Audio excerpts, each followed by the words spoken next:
Hey guys, just before we get going here, I just realized in all of my post-match glee, I didn't actually mention on the podcast that the Chronicle Herald actually printed my letter to the editor. So I'm going to include that in the show notes, as well as a bunch of other articles that I talk about in this show in this very eclectic edition of the John Dulong Show. I hope you enjoy. Here comes some music.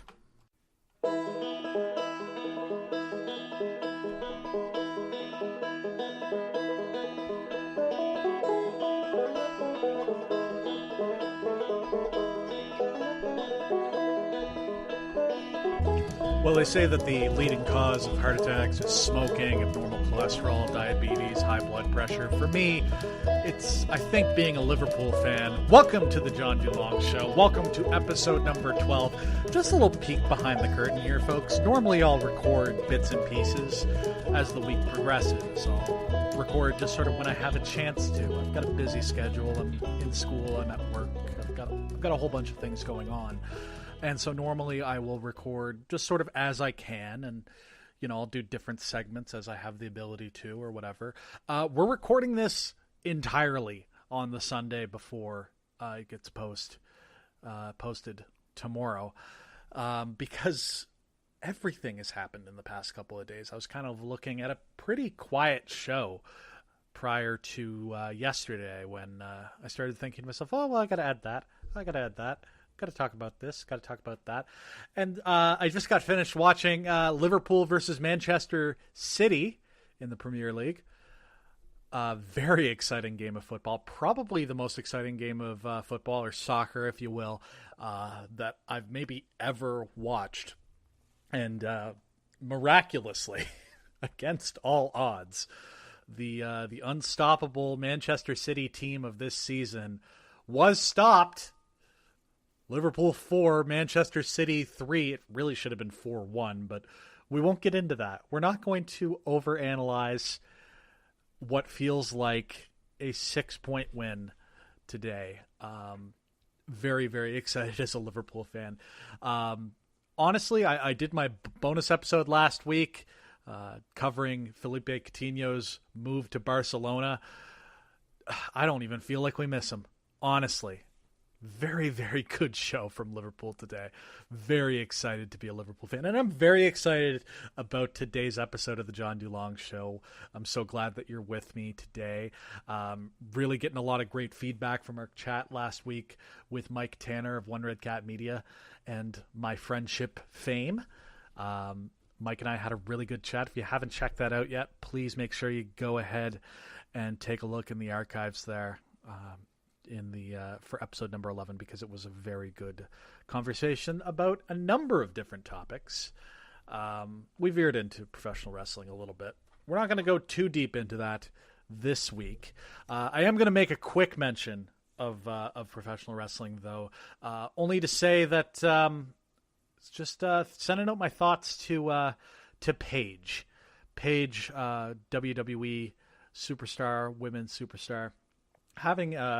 She had a really rough 2017. She was dealing with a neck injury that entire year, and then there was also an unfortunate leak of some very personal pictures and videos. It's looking like her in-ring career might be over. She was injured at a house show just at the end of December, and it looks like she might not ever be cleared to wrestle again, which is really a shame. The girl's only 25, so she really had her whole life ahead of her, certainly at least another 10 years in the ring, and it's a real shame to see that it looks like it's coming to an end. Hopefully she can continue on in some other aspect of the wrestling business, because I think she has a lot to give. She's a really talented wrestler, and I think that certainly as a trainer, I think she'd be really great. Perhaps as a manager type. Certainly, women's wrestling is becoming more and more well regarded, I guess, in the sort of mainstream in the WWE. So just hopefully this isn't the last we see of Paige. You know what? Maybe this it's still early days. Like, it's just a lot of rumor and innuendo. If you're a fan of something to wrestle with. And I just hope that this ends up being good news for Paige.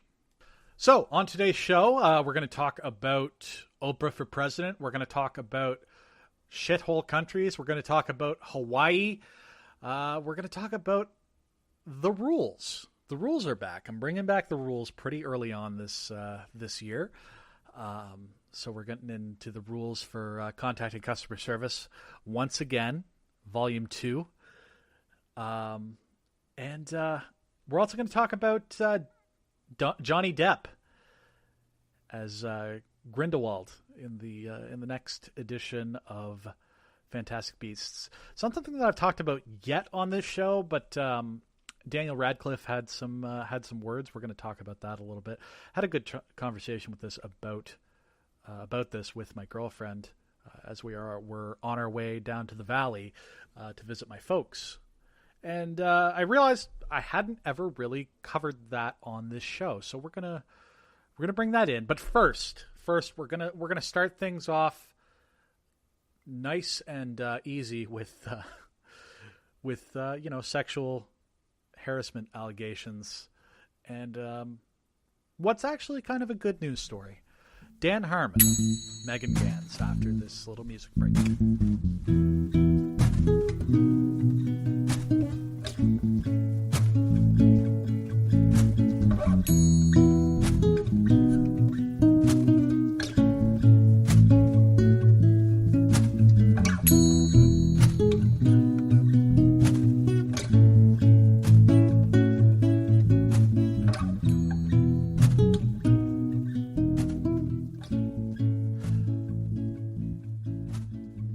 So this show, when I started it, I kind of always knew that it would be an opportunity for me to sort of talk through a number of different issues.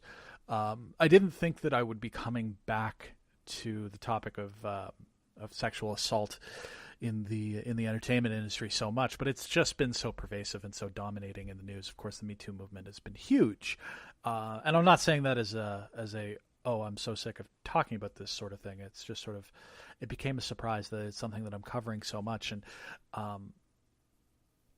it was sort of weird for me to start to see, and I didn't end up talking about it on the show just because it sort of fell in between when shows happened. The Twitter back and forth between Dan Harmon, who is the creator of Community and Rick and Morty, and Megan Ganz, who was a writer on Community during seasons 2 to 4. So a couple of weeks ago now, Dan Harmon tweets out, this was truly the year of the asshole, myself included. We don't have to make 2018 the year of the mensch, but I hope it can be the year of the not as much of an asshole. Megan Ganz, sort of responded, and it became sort of a conversation about, while Dan Harmon was the showrunner of the show, it was very clear that that Megan Ganz felt that she was mistreated, that she was harassed. So on his most recent episode of Harmontown, Dan Harmon, after having that Twitter back and forth and saying, "Let me make this right. You tell me how, and I will do it. I'm absolutely on board to make this right as best I can." Dan Harmon did a full, unreserved apology. I'm going to read part of it here. In 2000, whatever, I can't remember, 2009, 2006, 2000 something, I had the privilege of running a network sitcom, and I was attracted to an employee.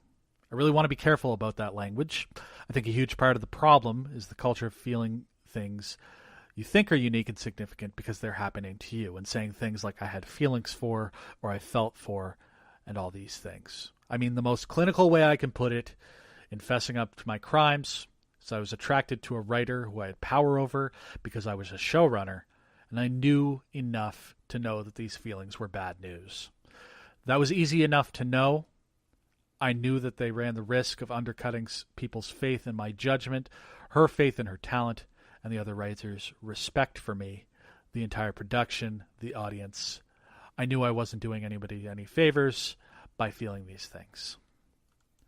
And so I did the cowardly, easiest, laziest thing you could do with feelings like that. And I didn't deal with them. And in not dealing with them, I made everyone else deal with them, especially her. It goes on. Harmon apologizes completely unreservedly to Ganz for his behavior. He talks about substance abuse that he was going through at the time. He talks about how he was denying that he was anyway in the wrong. He talks about how he came on to her in a non-physical way. I should say that. But he owns up to the fact that he acted inappropriately. And you put this up against, because like I'm a really big fan of Dan Harmon's work. I think that, Community sits as one of my top 5 television shows of all time. Rick and Morty, I'm behind on, but it's really, really well done. Really, really good comedy. Really enjoy it. So you put this up against the apology of somebody else who I really respected and really enjoyed their work, Louis C.K. And you put these side by side, and what you see in Dan Harmon's versus what you see in Louis C.K. is a genuine attempt to do right. I don't want to pat Harmon on the back too hard here. He did act inappropriately, and an apology was owed, but he did it the right way, which is something that we really haven't seen much of as all of this Me Too movement stuff has happened. Dan Harmon actually said the words that I'm sorry, and he also got the apology accepted by Ganz. She reached out on Twitter and said, I've accepted his apology in person privately, but it's incredibly important for this to be done publicly as well. She said, I'm not being flippant. I didn't bring up this mess just to sweep it back under the rug, but I find myself in the opposition of having requested an apology publicly and then having received one, a good one, also publicly. I waited 6 years for it, but you can find it 1838 in to the podcast. She asks, please listen to it. It's only 7 minutes long, but it's masterclass in how to apologize. He's not rationalizing or justifying or making excuses. He doesn't just vaguely acknowledge some general wrongdoing in the past. He gives a full account. She goes on to say, this was never about vengeance, it's about vindication. That's why it didn't feel right just to accept his apology in private, although I did that too. Because if any part of this process should be done in the light, it's the forgiveness part. And so, Dan Harmon, I forgive you. I wanted to highlight this just because, I think that we're going to see more and more of these stories coming out. At least I hope, because I know more and more of them exist out there. I want more and more of them to come to the light. I just hope that more and more folks are more like Dan Harmon and actually deal with it in an adult, mature way and actually own up to what they have done. And that's really all I have to say about this one. We're going to pivot slightly to a slightly different topic, but sort of along the same lines. We're going to talk about Johnny Depp next in the next Fantastic Beasts movie. So here we go.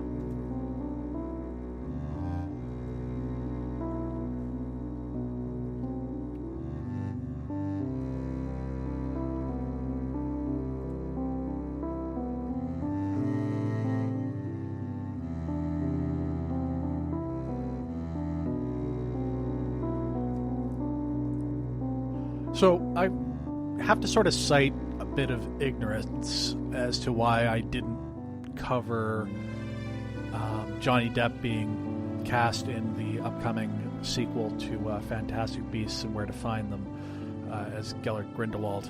Mostly because I didn't really know any of the story other than he was alleged to have been physically abusive to his ex-wife, Amber Heard. As sort of the fracas started to build, I became a little bit more aware of what was sort of going on. If you're not aware,